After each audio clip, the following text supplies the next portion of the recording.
August 28, 1944, Northern France. The thunder of engines dies out one by one, until silence spreads across the fields. The tanks of the U.S. Third Army sit motionless, their barrels aimed toward the horizon. But they are dead machines now, empty of fuel. The men climb down, stretch their backs, light cigarettes, and curse softly. The smell of hot metal mixes with the dust of the French countryside. General George S. Patton stands on the hood of a jeep, binoculars in hand, staring east. A week ago he was unstoppable. His armored columns had smashed through the German lines, racing faster than any army in modern history. Now, just outside the Meuse River, they've halted. The enemy isn't what stopped them. It's gasoline. Or rather, the lack of it. Reports arrive in a steady stream of bad news. The rail lines are destroyed, bridges gone, supply convoys scattered.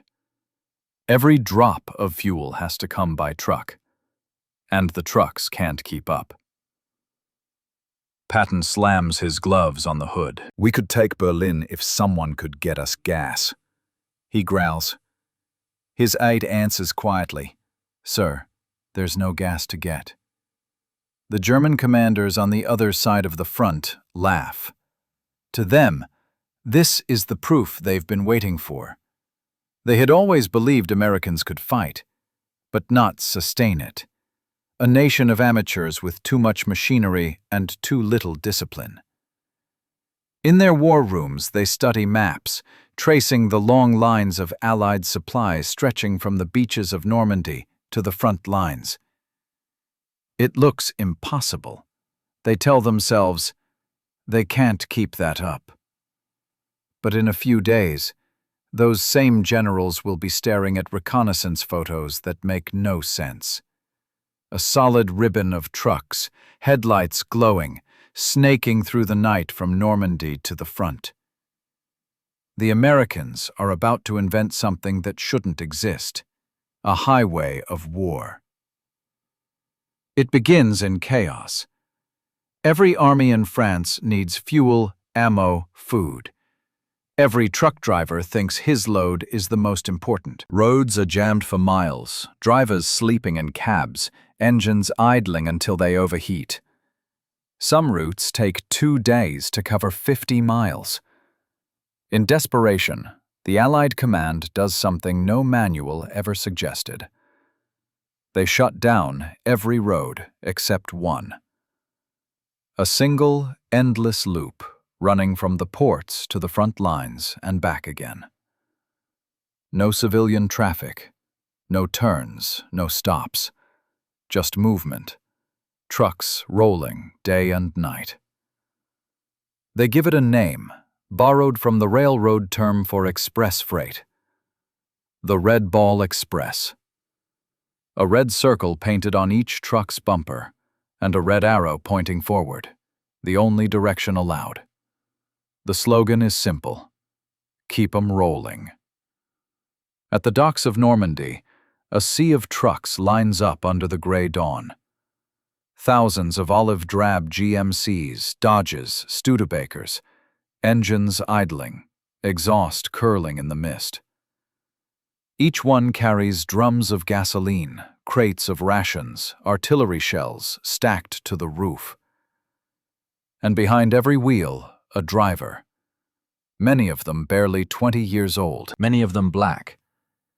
In 1944, the U.S. Army is still segregated. Black soldiers can drive, dig, load, or cook, but they can't command. To most of the white officers, they are invisible. But now, with Patton's tanks stranded and Eisenhower demanding movement, invisibility becomes impossible. Somebody has to drive. And these men, dismissed, mocked, underpaid, step forward. Private Leon Johnson, age 19, remembers his first briefing. No rest, no excuses. No stopping for anything. They told them to drive through artillery fire if they had to, through German ambushes, through the night without lights. The trucks had no armor, just steel, speed, and nerve.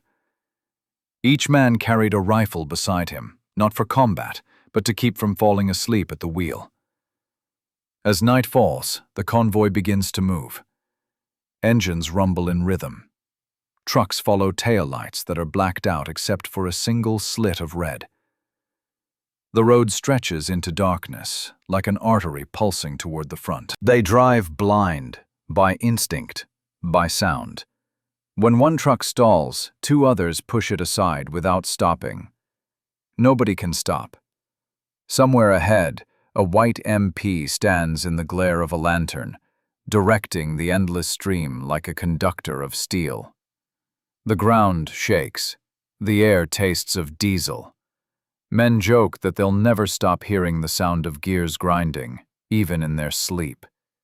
They're right.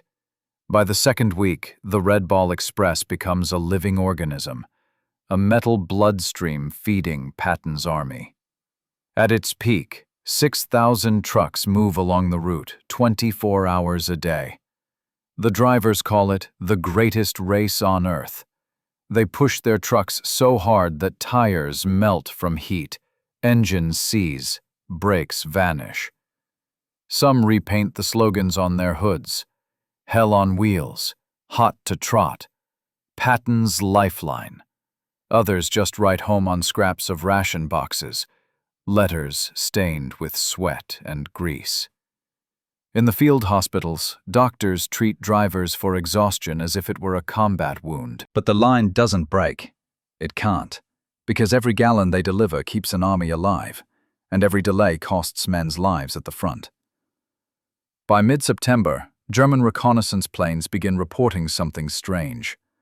Their pilots photograph a road where trucks stretch from horizon to horizon.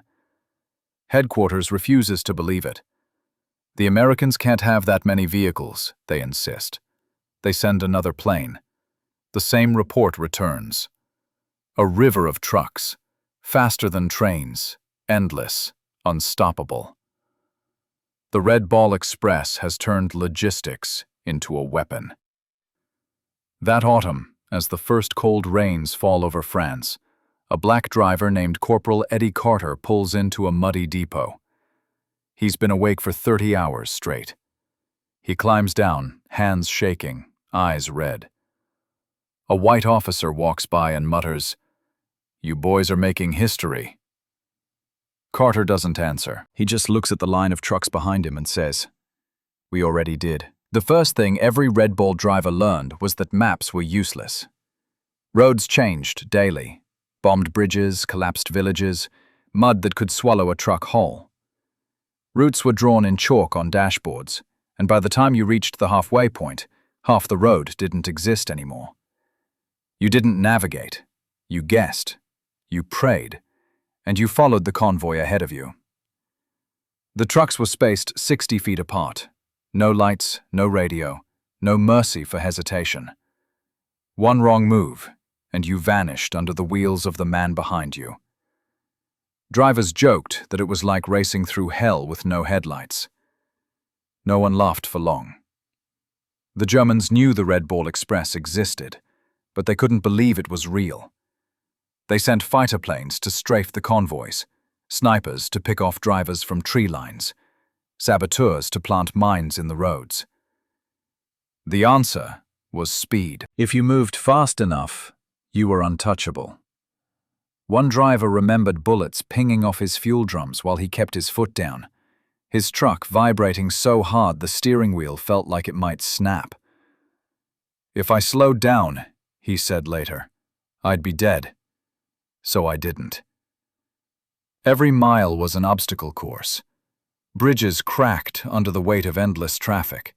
Tires blew, axles snapped, engines overheated. Mechanics set up roadside repair pits that looked like battlefield hospitals.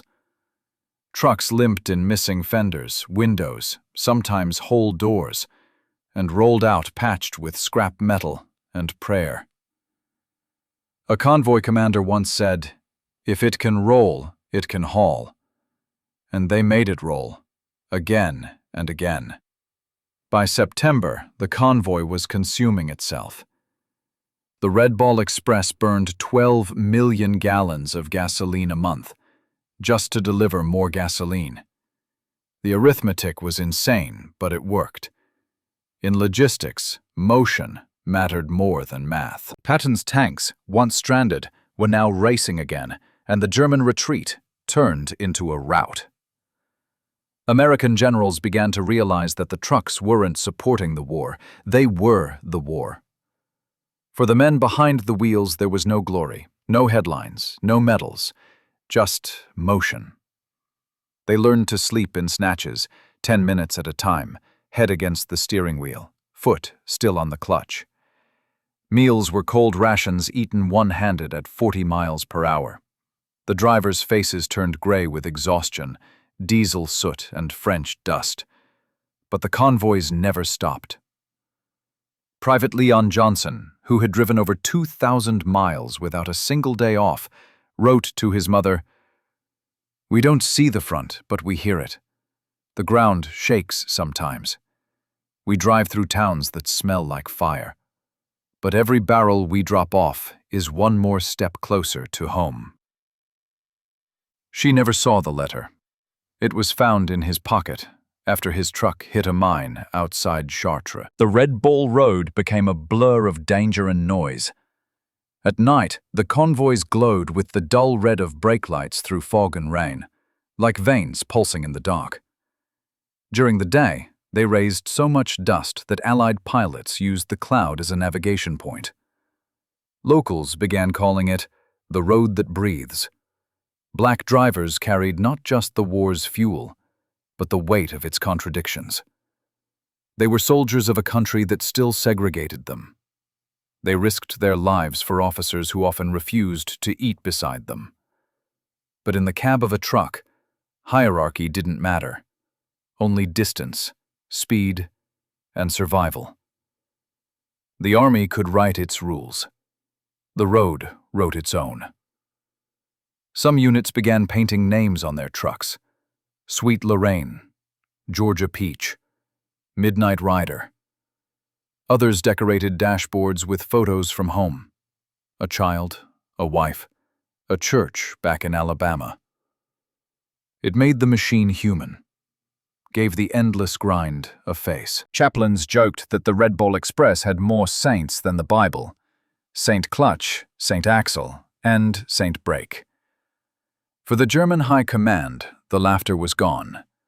Reports came daily, fuel depots burning, trains ambushed, bridges collapsing. But somehow the Americans never ran out of gas. Intelligence officers traced supply lines on maps until the pencils broke. "They are feeding entire armies by truck," one colonel said. "That is not warfare. That is witchcraft." To counter it, the Wehrmacht ordered night raids on key intersections. But every time they struck, the Americans had already rerouted the line. The Red Ball Express adapted faster than command could issue new orders. It became a moving target, shifting routes like a living thing. At its peak, it stretched over 700 miles, running 24 hours a day with 900 dispatch officers controlling the flow like traffic gods. Corporal Eddie Carter, now leading a small convoy of 5 trucks, described the job in his diary. "You don't think, you drive. The world shrinks to a circle of road in front of your bumper and the tailgate ahead of you. Sometimes it rains so hard you can't see, and you just pray the man in front of you knows where he's going." Once, during a fog so thick it drowned headlights, Carter's truck hit a crater and flipped. He crawled out bleeding, waved the next driver past, and watched his own wreck disappear into the mud.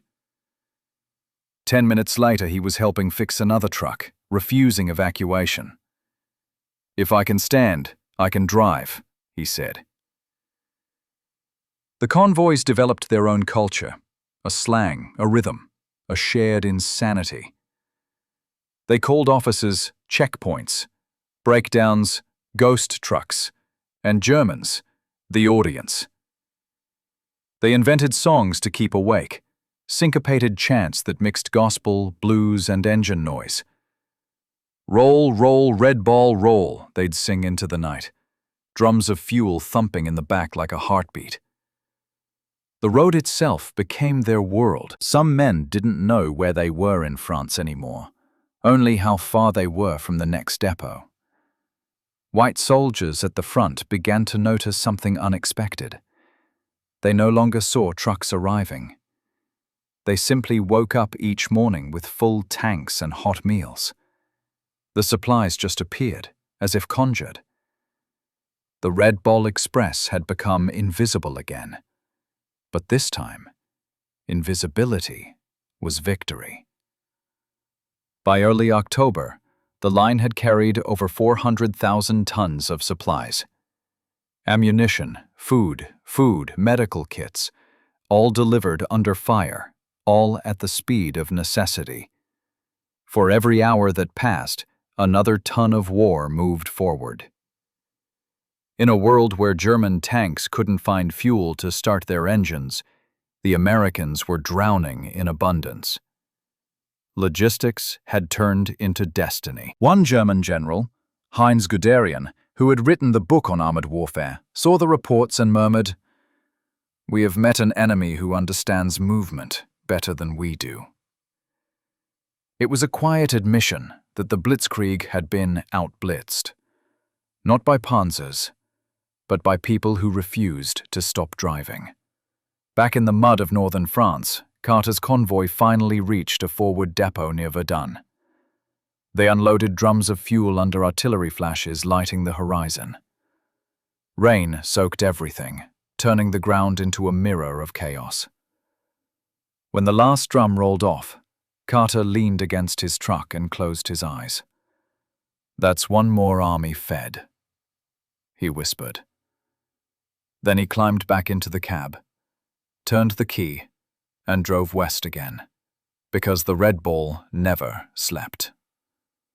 The war might be fought with tanks and planes, but it was won by men who could endure silence, fear, and fatigue, and still shift into second gear.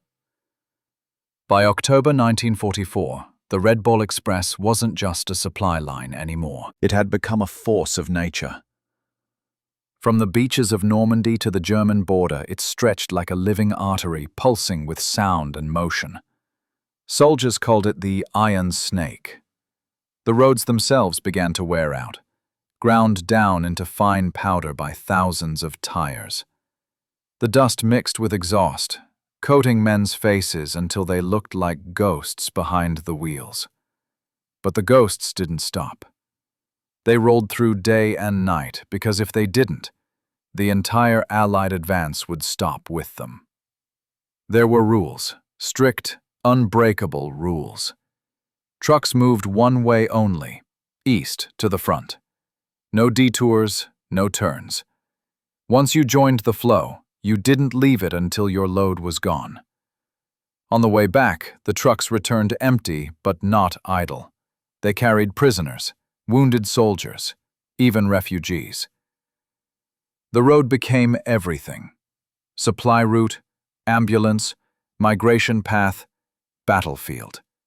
One continuous mechanical hum that never slept. Every driver learned to trust his instincts more than the manual. When something broke, you fixed it yourself. When a bridge gave out, you found another way. There were no spare parts, so men became engineers overnight. They stripped abandoned vehicles, welded pipes, made tires out of layers of rubber and rope. The army called it improvisation. The men called it survival. The danger wasn't just from the enemy. There were cliffs with no guardrails, icy rain that turned brakes useless, and long stretches where fatigue itself was the killer. Drivers hallucinated on the road, seeing phantom trucks, headlights that didn't exist, voices whispering through the engine noise. One soldier swore he saw the ghost of a convoy ahead that vanished into smoke when he caught up. Another said he didn't even notice his truck had caught fire until another driver screamed at him through the window. They were burning alive in movement. Somewhere near Rennes, a group of mechanics set up a roadside workshop that never closed. They called it the Pit. They worked under tarps, knee-deep in oil and mud, repairing 200 trucks a day with parts scavenged from wrecks. The men looked like miners, faces black with soot, eyes bloodshot, hands bleeding.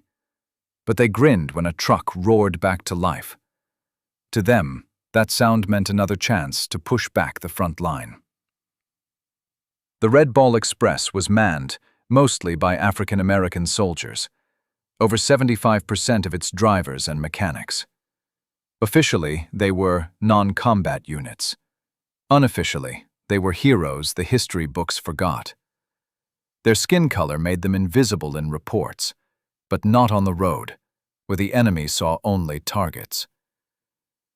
German snipers called them the Black Drivers of Death, and aimed for the driver's seats first. In one ambush near Nancy, an entire convoy came under fire. Instead of scattering, they floored the gas. Trucks exploded around them, but the column broke through. One survivor later said, "We drove through hell and kept going because we had something to prove." Behind every successful general, behind every victory headline, there were men who never saw their names printed. The Red Ball drivers didn't wear medals. They wore grease, grime, and exhaustion like second skin. They fought not for glory, but for proof that courage could exist behind a steering wheel as much as behind a gun. Patton's tanks began moving again, unstoppable. His armored divisions advanced so quickly that they outran their own supply markers. Commanders started saying that fuel wasn't delivered to the front, it chased it. For the first time, logistics dictated strategy, not the other way around. Generals planned offensives around how fast the Red Ball could run. When the trucks slowed, the war slowed. When they sped up, the enemy crumbled.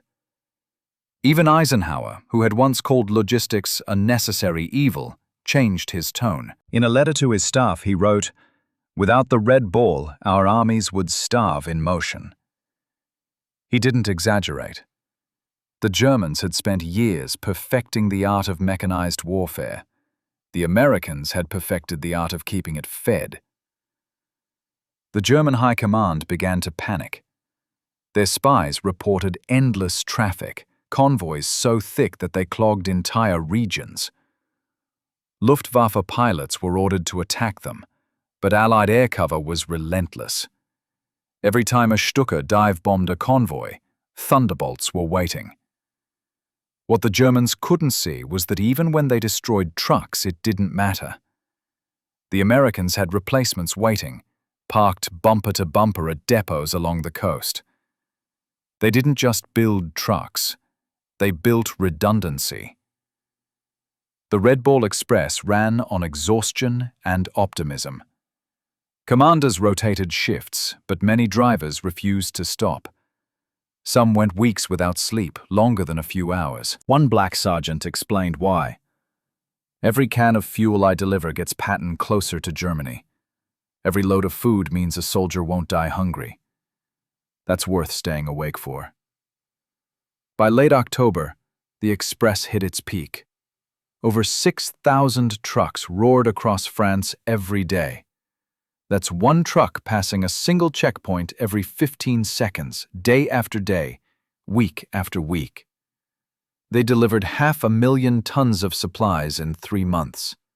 It was the greatest sustained logistical operation in military history, built not by planners, but by men who refused to stop. But there was a cost. The roads became graveyards. Burned-out trucks littered ditches. Some were hit by artillery. Others simply broke apart from overuse. Drivers were buried in unmarked fields near the routes they kept alive. A few had their names remembered by their units. Most didn't. The army moved too fast to look back. The red ball couldn't mourn. It could only move forward. Still, morale stayed strangely high. The men found humor in misery. They carved jokes into the dashboards, painted slogans on the sides of their trucks. You call it chaos. We call it Tuesday. There was a rhythm to it, a purpose that transcended orders. They were part of something enormous, even if no one would ever tell their story. By November, the Red Ball Express began to shrink. New supply lines opened, railways were repaired, and winter was coming. But its legacy was already written, in ruts across France. German generals who had once mocked American chaos now studied it with a kind of awe. They realized that while Germany fought with precision, America fought with momentum. Precision could win a battle. Momentum won wars. When captured officers were interrogated after the war, some admitted what they had seen. One recalled a night near Metz when he watched from a hilltop as a glowing chain of trucks stretched for miles, headlights flickering like fireflies. It was like watching the arteries of an animal too big to kill, he said. That was when I knew we were finished. In the end, the Red Ball Express wasn't a miracle of machines or fuel. It was a miracle of endurance. Thousands of men driving through exhaustion, fear, and mud to feed a war that couldn't stop. It was the sound of engines that refused to die, the rhythm of an army carried forward by people who believed that even the smallest job could be the most important one in the world. The road became a weapon, and it was wielded by hands the world had tried to ignore. Winter came early to northern France in 1944. The wind cut through canvas truck covers like knives, and the rain turned every road into a river of mud. The Red Ball Express kept moving anyway. Drivers wrapped themselves in blankets, gloves stiff with frost, boots soaked through.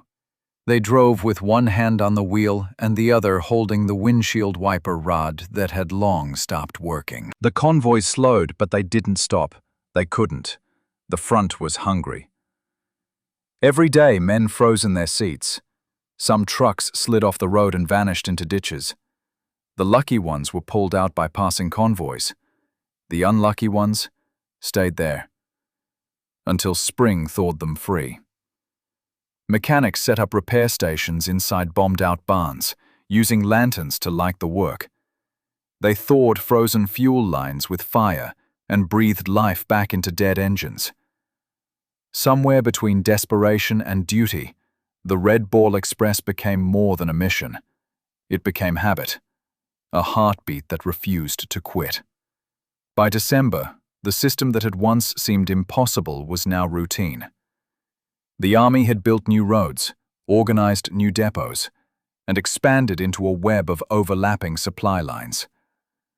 Other convoys appeared, White Ball, Green Diamond, but none had the spirit of the original. The Red Ball Express was still the soul of the operation, the backbone of the army that wouldn't stop.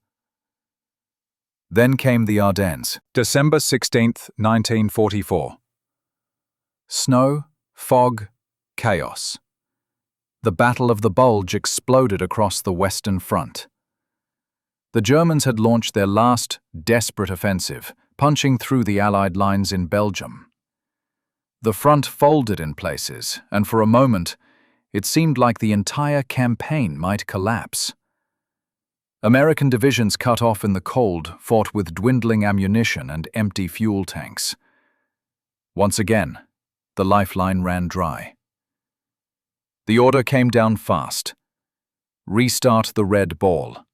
Reactivate the routes. Rebuild the chain. Within 48 hours, the sound of engines filled the night again. Old drivers returned, some limping, some barely healed from injuries. They rolled out under snow and artillery flashes, tires spinning through slush, headlights blacked out. The convoys went where no sane driver would, through enemy lines, under air raids, across bridges that groaned under the weight of war. In the Ardennes, the trucks became the difference between survival and disaster. They brought food to men trapped in Bastogne, ammunition to tanks fighting in frozen forests, fuel to aircraft that clawed back the sky. Drivers were told, "If you stop, we die." None of them did. One officer later wrote, "The red ball carried the last breath of Europe's hope."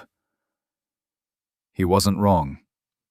When the snow finally melted and the German offensive broke apart, the world saw what endurance looked like. Not in the faces of generals or the gleam of medals, but in the mud-caked boots of the men who had driven through hell for 6 straight months. They didn't win battles. They made battles winnable.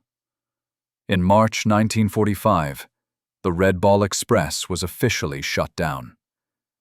The roads that once shook with 1,000 engines fell silent. Trucks were parked in long rows at depots across France, their tires worn smooth, their engines scarred by exhaustion. The men packed their gear, said quiet goodbyes, and boarded trains heading west. Some went home to parades, others to factories, others to quiet towns that would never understand what they'd done. No official medals were given to the black drivers who made up most of the express. No statues were built, no grand speeches made. The army remembered the operation, but forgot the people. For decades, the story of the Red Ball lived only in memories, in old photographs, faded letters, and the hum of engines echoing through dreams. But the Germans remembered. After the war, captured generals were interrogated by Allied officers. Many admitted that the thing that broke their will wasn't Patton's tanks or the bombers over Berlin. It was the trucks. "We could not understand how you fed an army that fast," one said. "We fought men, but we were defeated by movement." In the years that followed, military schools around the world studied the Red Ball Express. They turned it into charts and manuals, equations and diagrams. They called it a model of operational logistics. But for the men who lived it, there was nothing mathematical about it. It was sweat, blood, and the will to keep going. They didn't think about systems. They thought about the next mile. In the segregated America they returned to, the drivers found little had changed. Many couldn't get jobs. Some were denied housing under the GI Bill. Their service was invisible again. Yet something in them refused to fade. The same stubborn pride that kept them driving through artillery fire, kept them fighting for recognition at home. Decades later, historians would uncover their records, their photographs, their stories. And the truth would finally surface. That the greatest convoy in history was built by men the world had chosen to overlook. In 1992, one of the surviving drivers, now an old man named Eddie Carter, stood at a ceremony in Washington, D.C. The Army finally honored the Red Ball Express with a small memorial plaque. Carter looked at it for a long time. A journalist asked him if he was angry that it had taken almost 50 years. He shook his head and smiled faintly. "We weren't waiting for statues," he said. "We were waiting for the world to catch up to what we already knew. That we kept it moving." That was the motto then, and it remains the truth now. Keep it moving. It's more than logistics. It's life itself. It's what carried 1 million soldiers across a continent and turned laughter into fear. The Red Ball Express didn't just deliver fuel. It delivered victory. And in the end, that's what the Germans never understood. They thought wars were won with steel and fire. The Americans proved wars are won with motion.